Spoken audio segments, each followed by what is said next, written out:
Kapos, he's a Holocaust survivor, Juliet Stevenson, very famous actress and activist, Yanis Varoufakis, former Greek finance minister, Jeremy Corbyn, former leader of the Labour Party, Nineham, vice chair of the Stop the War Coalition, and Ben Jamal of the Palestinian Solidarity Coalition. We're going to start quite quickly with opening remarks from each one of the speakers, and then we're going to go directly into questions. This is all on the record, unless any of the speakers points out that something they're saying is off the record, so please respect that, as I know that you always do. Thank you very much, and it's over to Yanis to start with. We're gathered here today because the treasured right to protest is at gunpoint. Because your capacity to do journalism is under fire. Because democracy is on death row. In 1978, when I first came to this country to live, I was overjoyed because my background was one where my family was constantly threatened by the secret police breaking down our front door. And I know how overjoyed I was to be in a country where democracy ruled and where the freedom of speech was guaranteed. Until very soon after that, a certain trade unionist, Yanis, said to me, "My dear lad, don't take it for granted. If democracy threatens to change anything, it will be banned in this country as well."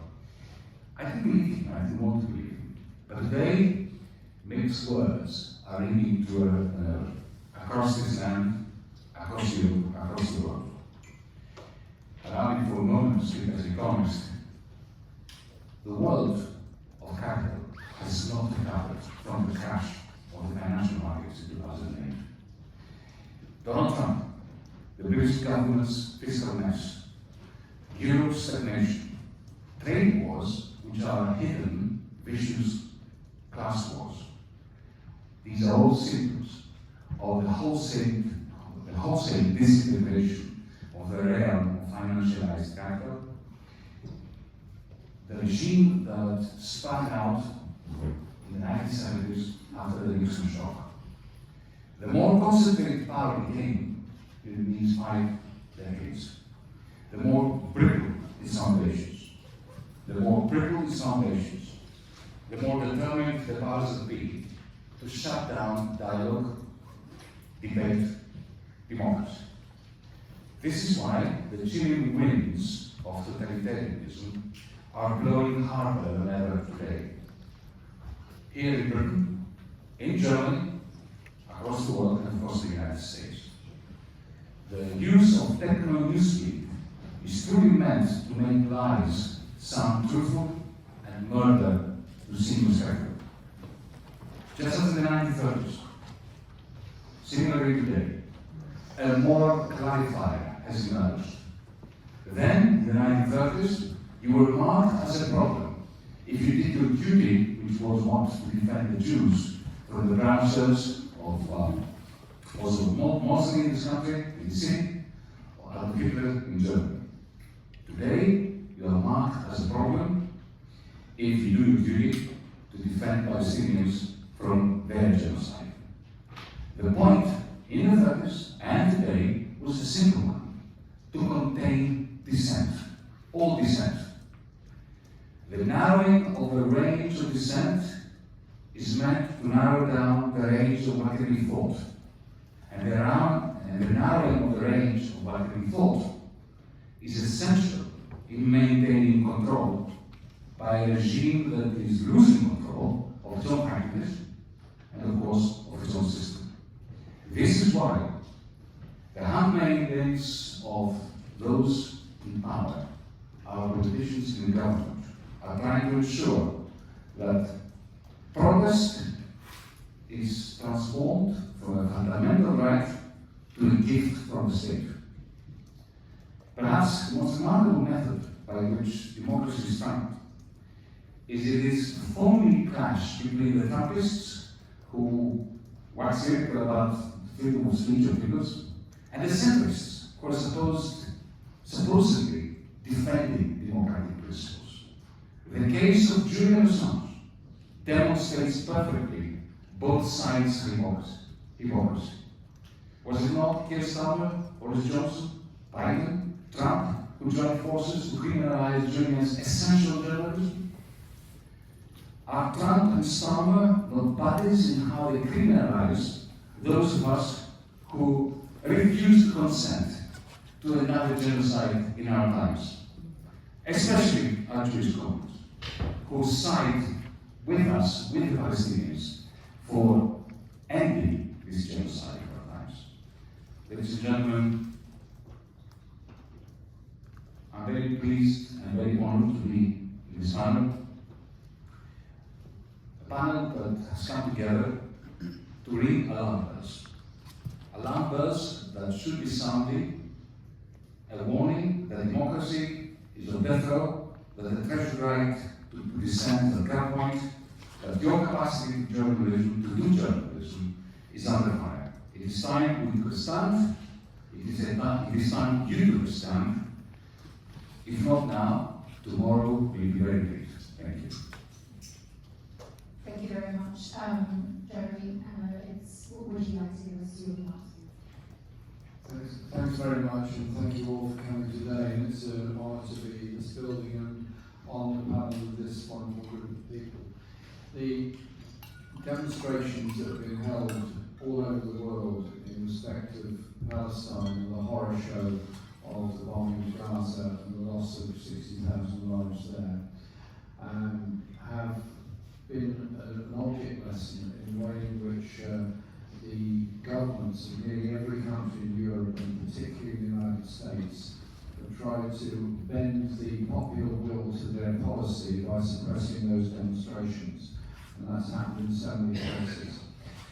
Firstly, the experience in Britain has been that when the Palestine Solidarity Campaign, and Ben will speak for them, and Stop the War Coalition, and Chris will speak for them, have attempted to organise these demonstrations, there's been the most incredible levels of obstruction by the police on the holding of them, on the march, of the route of the march, and all other issues surrounding it. Additionally, when students at universities have tried to even hold meetings concerning Palestine, they've often been suppressed by university authorities and simply cannot go ahead with those. When encampments have been held, many of the students have been threatened with removal from the university, denied re-access to the university, or being told to repeat their year's studies, and so on. And that, in the United States, has been somewhat worse. And so, our plea today is to understand that we're going through a very dark period across Europe.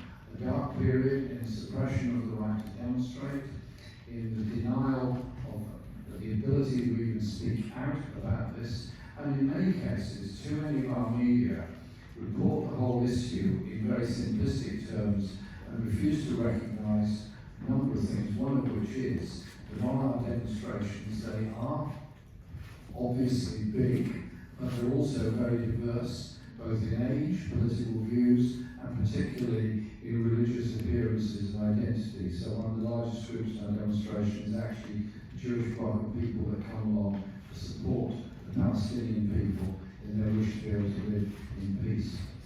This is linked to attitudes of government, which Yanis quite rightly drew attention to, about law and how one resolves conflicts. When you have the President of the United States sanctioning people who work for the International Criminal Court, even though the United States has never signed up to their own statute, it's not part of the International Criminal Court. He's imposing personal sanctions on those people, the US is. Also, the consistent attacks by him and other governments on both the ICC for its decisions to issue 3 arrest warrants concerning what's going on in Gaza, and also the attacks on the International Court of Justice for its findings that acts of a genocidal nature have taken place in Gaza. And this consistent undermining of international legal instruments is a very difficult one to stomach for me, because I've been brought up with the idea that parliamentary democracy in Britain means that we absorb into our national laws the statutes of the ICC and the ICJ, which we obviously do, and also of the European Court of Human Rights and decisions taken by it. Those are under threat by the Reform Party and by the Conservative Party in this country, and continue to be threatened by them. The newly elected Labour government very reluctantly eventually said it would adhere by the ICC decisions, but rather ominously keeps on talking about reforms needed to these international judicial instruments. If they believe that genocidal acts are taking place, then I think that should be respected and understood. And so I finish on this. When we're then making the claim, as we do, that Britain should not be supplying arms to Israel, knowing full well what they're going to be used for, this is then an attack on all those people that have joined in those protests.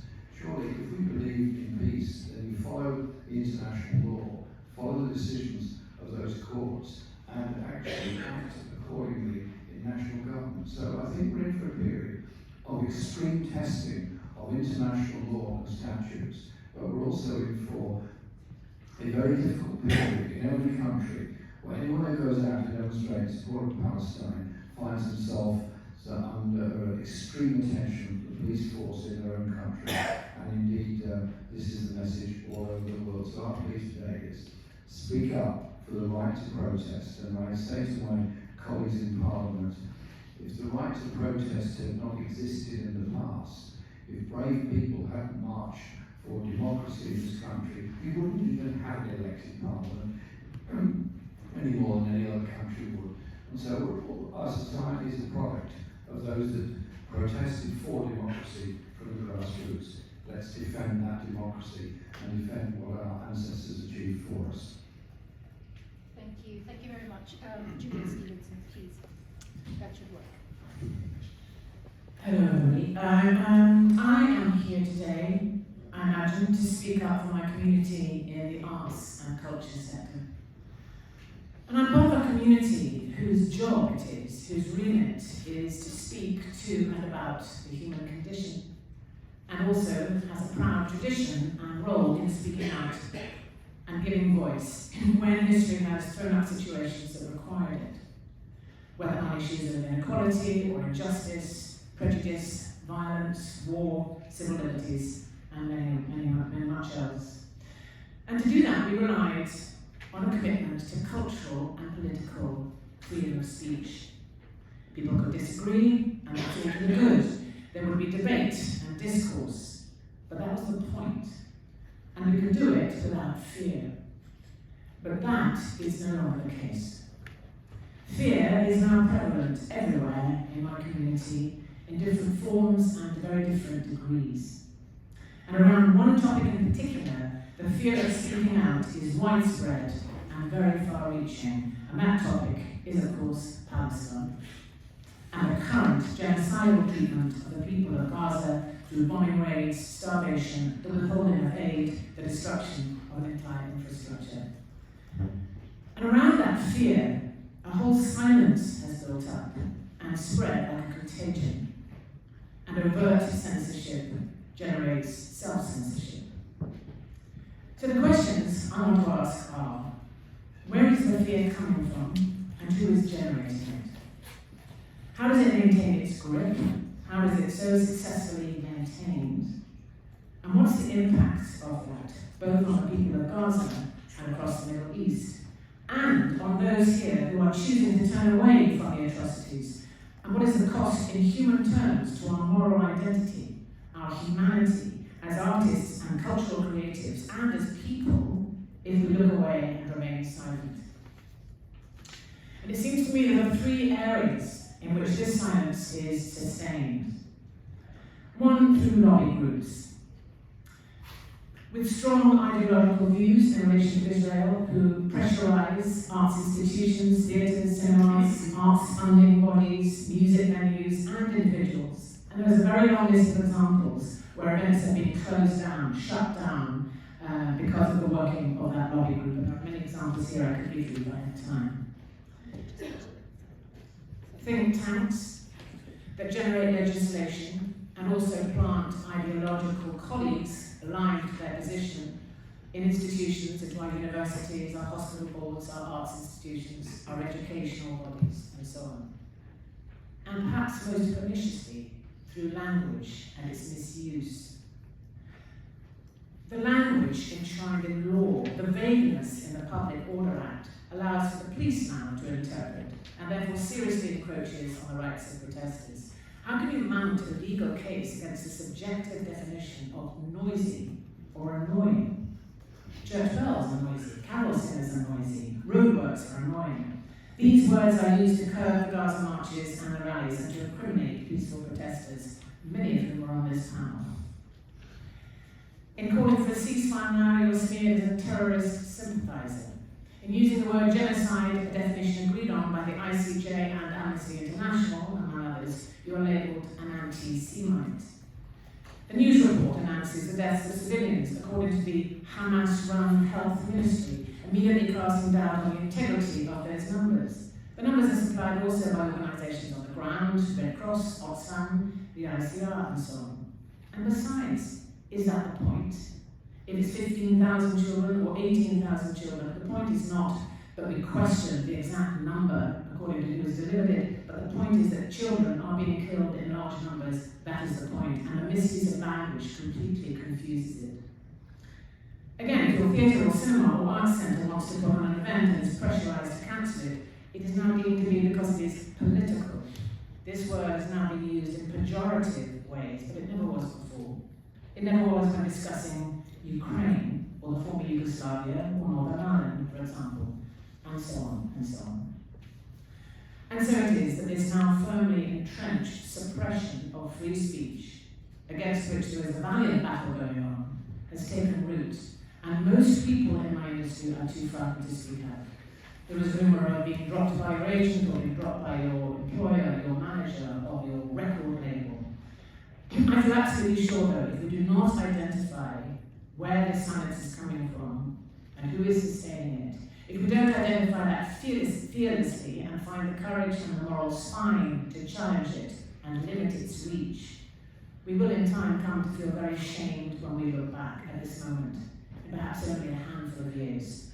The silence perpetuates the slaughter. It enshrines its defence, and we must all find the courage and moral clarity to break through it. Thank you very much. Stephen Kapos.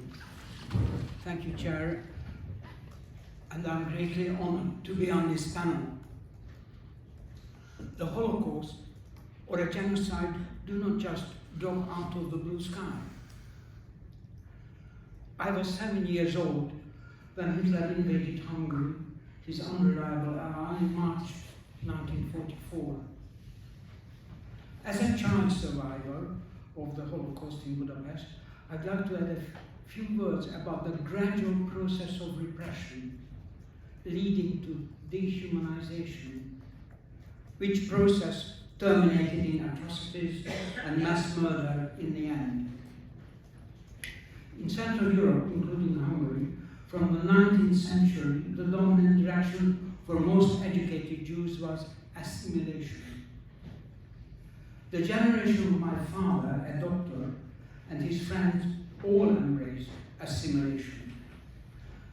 There were few Zionists, and they were mostly regarded as extremist freaks, eccentrics. Assimilation was encouraged by the Habsburgs from the 19th century on, as skilled Jews were useful vehicles of capitalist development in emerging from feudalism. But too much professional success was resented by the reactionary establishment, and a latent anti-Semitism was growing. First steps in official discrimination were Europe's very first openly racist laws enacted, namely the numerus clausus, restricting the number of Jews allowed entry to universities in any given year. A law passed before any of Mussolini's, when Hitler was still a jailbird, a source of great pride for the Hungarian fascists. This was a start, but jumping ahead to the conclusion, in late 1944, my later school deskmate Julie Ligeti was shot straight into the Danube, still holding her mom's hand. She died and sunk down beside me, but Julie survived by a miracle. This crime was committed by a marauding fascist militia band of the so-called Arrow Cross. The road from the first racist laws to final deathly brutalities was a gradual descent. The Communist Party was banned, the trade unions were repressed, the judiciary politicized, workers' demonstrations and strikes brutally put down, political trials of intimidation organized, of captured communist leaders, Rákosi and Vash, ending with imminent death sentences commuted to 16 years each in jail. With the advent of World War II, the passing of dehumanizing racist laws accelerated. Compulsory wearing of the yellow star for all Jews, including me at age 7. Ordered to live in houses marked by large yellow stars as preliminary for deportation. Banned from use of trains. Banned from owning radios, vehicles, and even bikes. And then the ultimate conclusion. More than 400,000 Jews, mostly from the countryside, were deported straight to Auschwitz, starting in June 44. My own family had 15 victims who died in that, died in Auschwitz. A gradual process of attack on freedom of expression, protest, plus a string of discriminatory laws, finally descended into fascist atrocities and the Holocaust. The lesson is clear. We must resist with all our might from the very beginning of this deadly direction of travel, if we don't want to end up with fascism. Today, we have the example of present-day Germany, where brutal beating of demonstrators became commonplace, as well as the last-minute banning of protest meetings, as my Berlin-based activist friend told me about having been beaten and nearly choked by the riot police. Are we in the UK traveling in the same direction with a form of neo-fascism for destination? I was less than a meter away from the brutal arrest of Chris Nineham. There was no justification or need for the violence of it, except as a message of intimidation for the rest of us. I myself was invited later for a voluntary formal interview by the police. Voluntary, except, as it was explained, I would have been arrested if I declined the invitation. Can't say much about what went on inside within the police station, except it's probably okay to confirm that no fingernails were pulled, and any torture was by the boredom of my own repetitions of replies to the innumerable questions. But here comes a positive. I was moved to near tears by the massive solidarity demo outside the police station.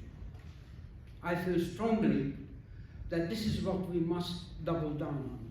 Solidarity with every one of us, solidarity particularly with each victim of growing repression, and most of all, solidarity with the heroic Palestinian people, above all, with the long-tortured people of Gaza. Thank you. Thank you, Dr. Stephen. Chris. 2 weeks ago, 20 Metropolitan Police officers smashed their way into a Quaker meeting house in central London and dragged away 6 activists who Some of them at least were there for a welcoming session to a group of young protesters who have been organising non-violent direct action over Palestine. This isn't a unique incident, but it was symbolic and it was an escalation. And I think it is very important in these dangerous times that each time there is what must have been in this case a conscious escalation, that people who are concerned about democracy, people who are concerned about freedom of assembly and freedom of speech, take them seriously and respond, because otherwise we do fall into a process whereby the repression is ratcheted up over time, and there's never a point at which people stop and say, enough is enough, this has to end. And I think this is a very important gathering today, because one of the characteristics of what has happened over the last 18 months in particular, when the Palestine movement has been under growing attack, has been that these attacks simply haven't registered in mainstream discussion, in mainstream comment, certainly in Britain.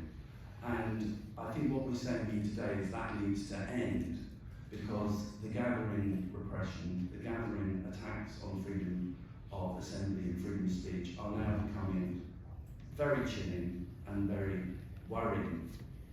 I'm not surprised in a way there hasn't been more discussion in the mainstream, because one of the things that characterises this situation is a kind of climate of fear, is a McCarthyism that is more or less consciously being imposed and developed around the issue of Palestine, but that clearly, as Yanis was saying, has much, much wider implications. And I think it's time for us to start a discussion. It's actually beyond time for us to start a discussion about the situation. The attacks on the movement have been characterised by something that's relatively new in British social history, which is dawn raids on journalists and bloggers and activists by the police, people being dragged away from their beds under terrorism charges. It's been characterised as Juliet was saying, by a chill factor that is being propagated in institutions and companies actually up and down the country by managements, kind of in parallel with what the state is doing, whereby I know of workers in the banking industry being told they can't go on demonstrations by their employers. I know of people, doctors have been told they'll be struck off by the General Medical Council if they don't stop posting about Palestine. In 27 universities in Britain now, there are disciplinary procedures taking place against staff or students over thought crime or protest crime connected to Palestine. This is a very serious situation, as one must be addressed. And I want to end by just talking about another turning point, which was the 18th of January demonstration this year, where, on the one hand, there was, for the first time, I think in living memory, a concerted attack by the police on the leadership of a mass peaceful protest movement. I was, as chief steward, violently arrested. Ben Jamal, my colleague, was the next day pulled into the police station and charged. And since then, 11 other leadership people in the movement or prominent supporters of the movement have been called in, including Jeremy and John McDonnell, have been called in to police interviews to discuss what was an entirely peaceful protest. So that in itself was an escalation. The other significant thing about the day, the 18th of January, is that I think it symbolises, encapsulates the pattern that is taking place here, which is that spurious claims that we, the Palestine movement, are a threat to Jewish people, or in some sense anti-Semitic, are being used to close down the movement and to mount what is a major assault on the freedom of assembly, the right to protest, that I think will be rolled out against other organisations and against other, around other issues. And I think it's very important we take this argument head on. We're being told that our demonstrations cannot assemble anywhere near synagogues in the capital. This, despite the fact that there is no, and we challenge the police on this, there is no example that they can give of any Jewish person being threatened by anyone on our demonstrations. And why would they be? Because our demonstrations have thousands of Jewish people on them. Our demonstrations always have Jewish people on the platform speaking out. Our demonstrations always have Jewish people on the banner at the front. I am now. We are on a platform with a Holocaust survivor who is one of the heroes, a Jewish Holocaust survivor who is one of the heroes of this movement. And I think the crux of the issue, at least in terms of the argument, the central question we have to address is these claims of anti-Semitism. And I just want to say that far from being in any sense anti-Semitic, our movement is a movement that brings together people from all communities, the people in society who are most concerned about an attack, an assault on a whole people. It brings together people who are most appalled by oppression, and those people include, as I say, thousands of Jewish people. And as such, it's a humanist, it's a universal movement. And I think the terrible truth of the matter is that spurious and false claims of anti-Semitism are being wielded against this movement by people who actually have some stake in supporting or including with a genocide. And that, in terms of the politics of it, that is the key question that I believe we need to take on and we need to confront. Thank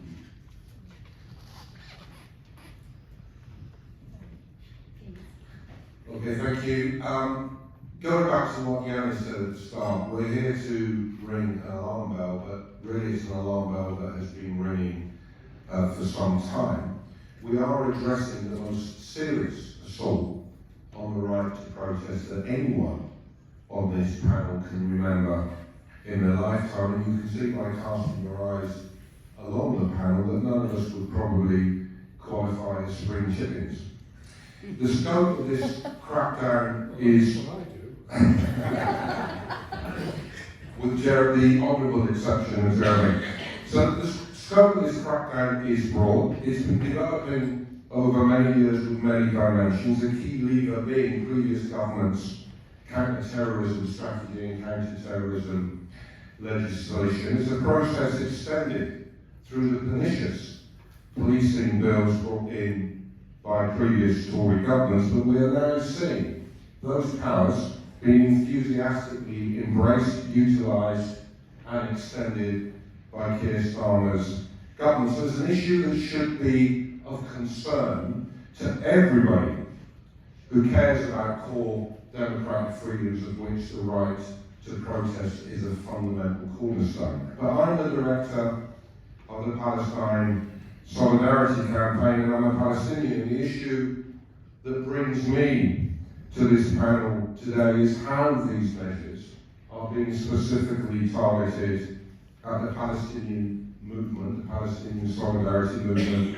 very broadly, and how this protest has been ramped up since Israel unleashed its genocide upon the Palestinian people.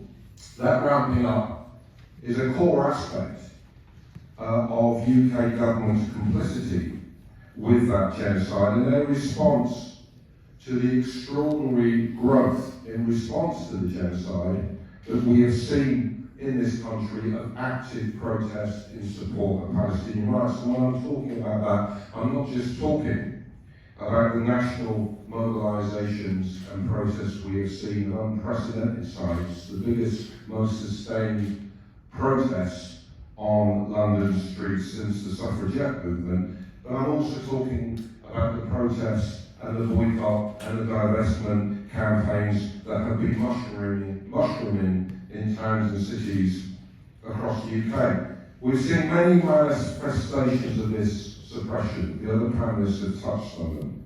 The use of counter-terror legislation against those involved in non-violent direct action targeting arms companies in this country. Chris talked about the unprecedented raid upon a Quaker meeting house, leading to the arrests of youth activists for the crime of discussing and planning non-violent direct protests. Yesterday you will have seen Greenpeace undertaking a piece of peaceful protest, pouring biodegradable red dye into the pond around the US Embassy, and the response to the arrest of the director of Greenpeace on a charge of conspiring to cause criminal damage, a charge that carries a sentence of 10 years imprisonment. And of course we have seen unparalleled usage of powers under the Public Order Act to restrict our ability to organise the national marches, culminating, as Chris and Stephen have touched on the police ban on our planned march to the BBC on January 18th, the subsequent arrest that day of 77 people, and the issuing of charges against many, including Chris and myself. But let me make one further point. I've described what is happening in the narrow context of repression in the UK, but all of these actions also need to be understood in a broader context, and that is the decades-long effort on the part of Israel, enacted through the support of willing allies amongst Western governments, to delegitimise and suppress the solidarity movement, the global solidarity movement for the Palestinian people, through narratives of anti-Semitism and through narratives of support for terrorism. We see this narrative of anti-Semitism, or to be more precise, the conflation of anti-Semitism with legitimate advocacy for the rights of the Palestinian people, at play in the announcement by the government in the last week of its intention to place an amendment to the current crime and policing bill that would give the police additional powers to stop protests outside places of worship, making clear that the target of that are our national demonstrations, despite the fact that not a single march has directly gone past the synagogue, despite the fact that there is not a single documented incident of a threat or incident of harassment to any synagogue or anybody attending a synagogue, and despite the fact, as we have heard, that at every single one of our marches there are many thousands of Jewish people marching, many of them in an organised Jewish bloc. And we don't lose sight of this either. What is at the heart of this process of suppression of the global solidarity movement is Israel's desire to isolate the Palestinian people, to delegitimise and end their struggle for freedom so that it is allowed with impunity to continue its regime of oppression. So this is an important event today. It is part of our necessary campaign to defend our right to protest. But in undertaking that campaign within the Palestine solidarity movement, we will not be distracted or lose sight of our fundamental purpose, and the fundamental purpose that has brought so many millions of people to the street, and that is to end the genocide, to end the complicity of our government, our public bodies, our companies and our corporations, without whose active support Israel could not sustain that genocide, nor the regime of apartheid and colonisation upon which that genocide is founded.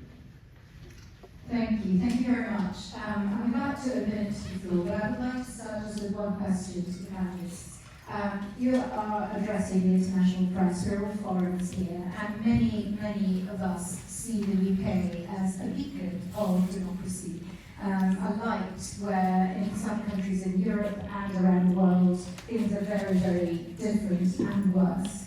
Can you give us an idea of how you see the UK now compared to the rest of Europe and other parts of the world in terms of democracy and freedom of speech and freedom of assembly, and how much do you think that Trump's election has brought to the state that we're in?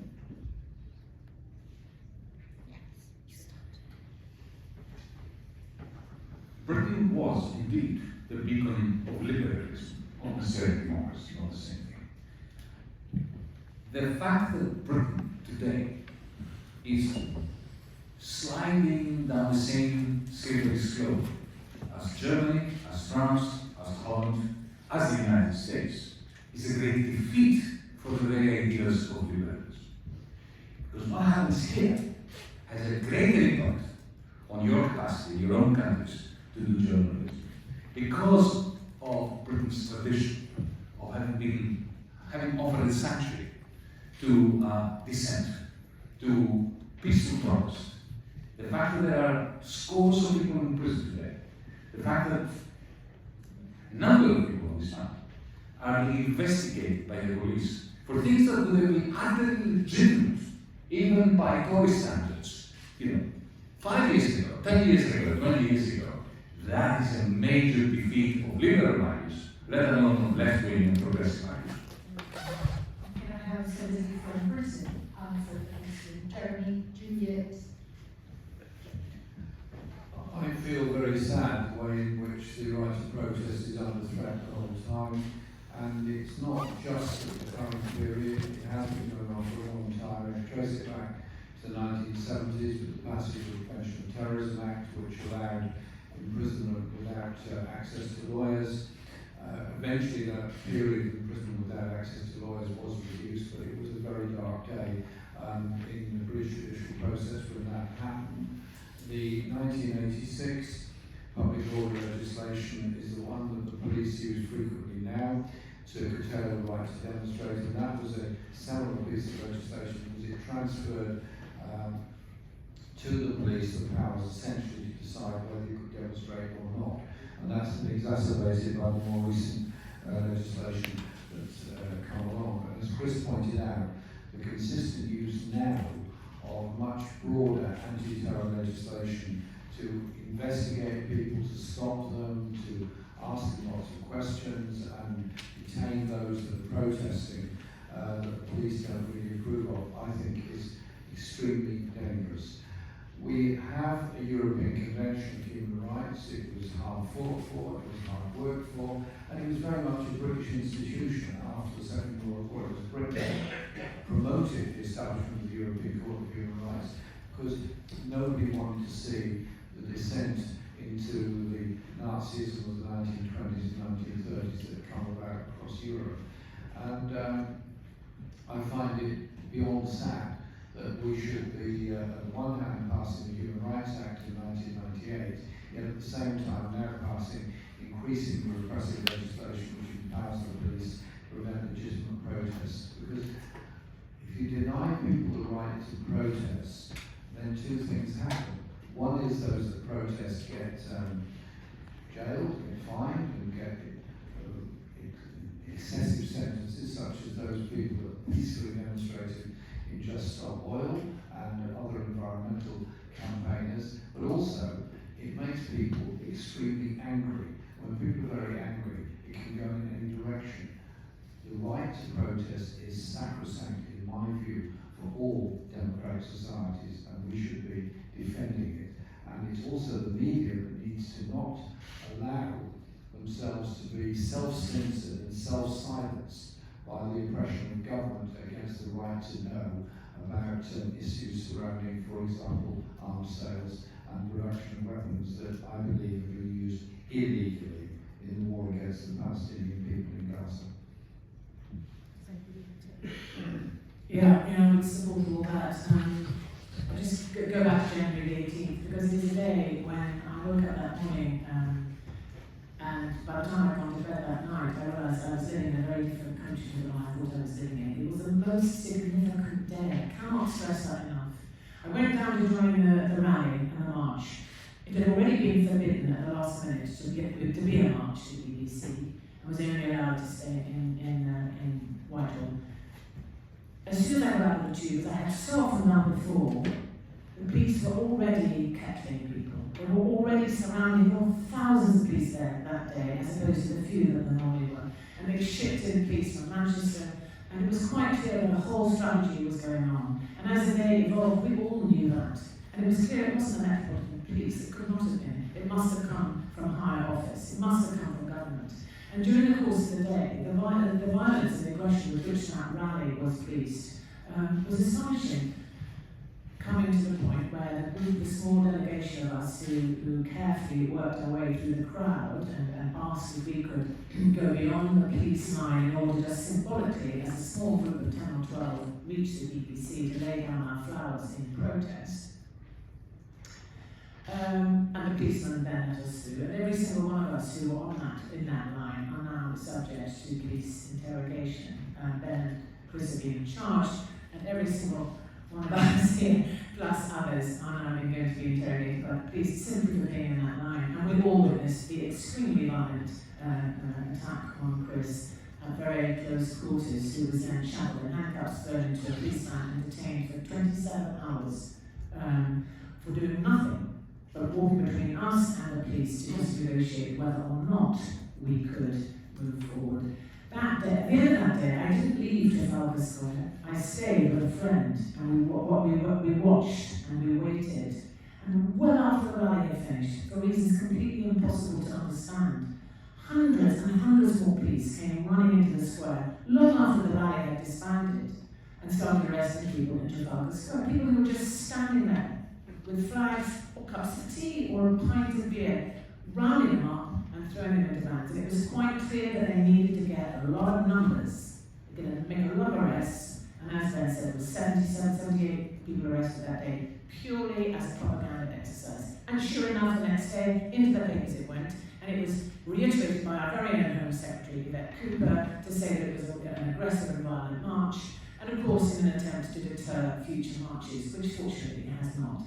But it was a day when my blood ran cold. Because I saw the miners' strike, I witnessed close quarters the miners' strike in 1984, I saw how that was policed, and not since that time have I seen policing like this, and not since that time have I seen people who committed no offence at all being whacked into police cells for interrogation. And just to add to that quickly, and I'm sure you're aware of this, but a number of young people now, and people of all ages, serving ridiculously high sentences in prisons for their parts in environmental and climate change protests, including young students for being on a Zoom call. There's one young student, 22 years old, who's got 2.5 years sentenced for being on a Zoom call to plan a peaceful protest. And there's a new power now being given to judges, and most of these are judge trials. They don't involve juries, because juries tend to be sympathetic to defendants who talk about the reasons why they engage in climate change protests. So when it's just a judge trial, the judge now has the power to forbid the defendant to talk about why they committed the acts they did. So if you think that a man breaks the window of a car, and then he's sentenced for criminal damage, and he's not allowed to say that he broke the window of the car because there was a child in that car, and it was a very hot day, and the child was going to suffocate. That part of the story is not allowed to be talked about. It must just be only considered on the basis of the act in itself. That's how crazy this is. And many judges now have the freedom to state in the court that the defendant cannot mention the word climate change, nor explain why they were led to do what they did in their non-violent protests. So, I think we can safely say that the days of the UK being a golden sort of star, being an example where democracy and freedom of speech and assembly are flourishing are long since over. Thank you. Let's turn to all my colleagues. I can see Celia from Spain. If somebody can get one of our microphones and pass it over, Pontus or thank you.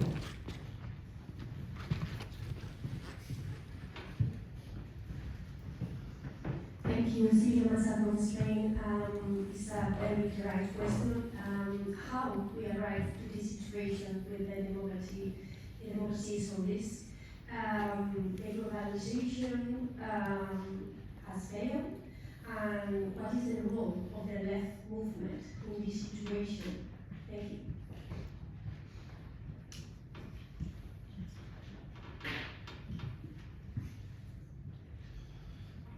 Yeah, I mean, I think it's absolutely right to draw to make the connection between neoliberal policies over the last 45 years and a growing authoritarianism in politics, because one of the things that neoliberalism has done is to hollow out democratic institutions, but also to privatise or and undermine welfare institutions, both of which have provided some sort of consent in society. And I think what we are seeing is a kind of growing sense of betrayal, a sense of distrust in mainstream institutions, and I suspect that's partly why the authorities over the last 20 years or so have accelerated and ramped up legislation that is designed to stop protest. So I think there is that connection, and I think when you ask how to respond, I mean, I would say in two registers. One is we need to make the arguments. We need to counter the justifications that are being used, so-called justifications that are being used ideologically to try and limit our rights and to limit our ability to go into the streets, because any attempt at coercion is always backed up by some kind of attempt to sort of marginalise those groups that are protesting. But secondly, we need to double down on our mobilisation. And I think I would just say, although things are clearly, there is a tendency towards authoritarianism, it's also true that this is contested. And I think one of the factors that has got us to the place we're in now, another factor, more immediate, is that I think there's a very real worry amongst the British establishment that they're losing the argument over Israel-Palestine. And if you look at the polls, the truth of the matter is that our protests represent the majority opinion, at least on most of the slogans, of people in this country. So I think it's important to recognise that the game isn't over, that everything is to play for in terms of the kind of the mobilisations and the fight to maintain our right to protest and our ability to not just to stay in the streets, but actually through mobilisation to actually win things.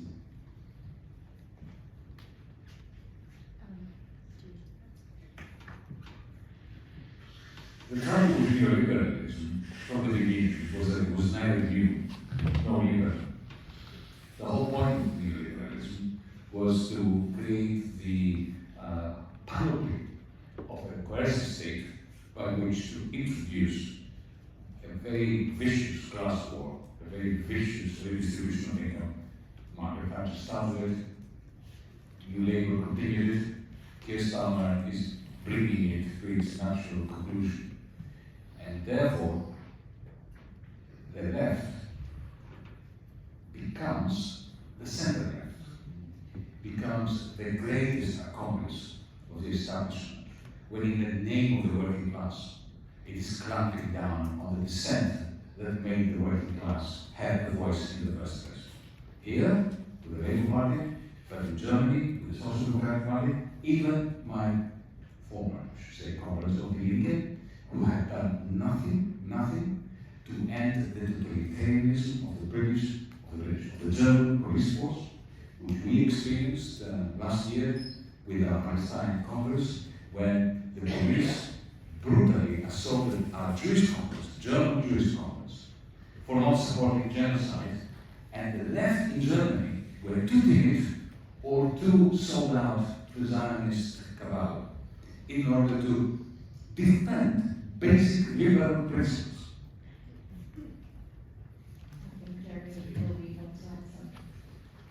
Well, I think the question of the continued oppression of people's rights of protest is something to me that is quite frightening.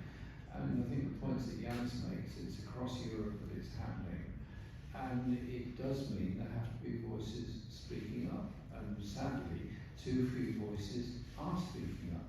And so when people are jailed for relatively minor misdemeanors or get exorbitant sentences for disrupting traffic in the case of environmental protesters, I think we should all be worried. And now, yes, if somebody blocks a road, it is an inconvenience.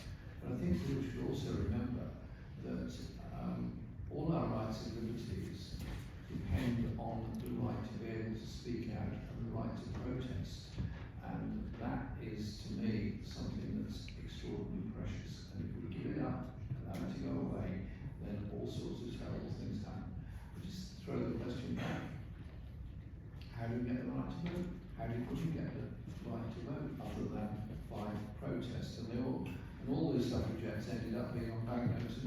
postage stamps eventually. At the time, they were all put in prison. And so the state moves in mysterious ways, but we are here to point out to you what has happened to those of us that have protested about Palestine and what's happening all over Europe and the rest of the world. If you're a journalist and able to speak out, don't allow your party to silence you. Don't allow the state to silence you from telling the truth about what happens when we send weapons illegally to bomb children